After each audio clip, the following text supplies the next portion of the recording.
ନିଜକୁ ଖୁସିରେ ରଖିବା ଦାୟିତ୍ୱ ନିଜର ହିଁ ଅଟେ।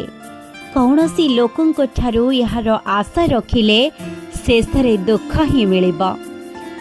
ସମାଜ କ'ଣ କହିଲା କ'ଣ ନ କହିଲା ସେସବୁ ଶୁଣି ନିଜ ଲକ୍ଷ୍ୟ ପୂରଣ କର ନାହିଁ। କାରଣ ତୁମ ଜୀବନଟା ସମାଜର ନୁହେଁ, ତୁମ ନିଜର। କର୍ମ ଘେନି ଫଳ ଦିଅନ୍ତି ଈଶ୍ୱର, ବାଛ ବିଚାର ତ ନାହିଁ।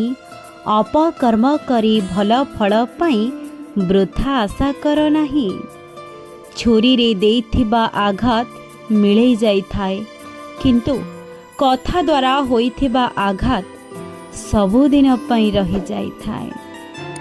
ଯଦି ମୋ କଥା ଆପଣଙ୍କୁ ଭଲ ଲାଗିଛି ତେବେ ଆମ ଚ୍ୟାନେଲକୁ ଲାଇକ୍, ସେୟାର, ସବସ୍କ୍ରାଇବ୍ କରିବା ପାଇଁ ଜମା ବି ଭୁଲିବେନି। ଧନ୍ୟବାଦ।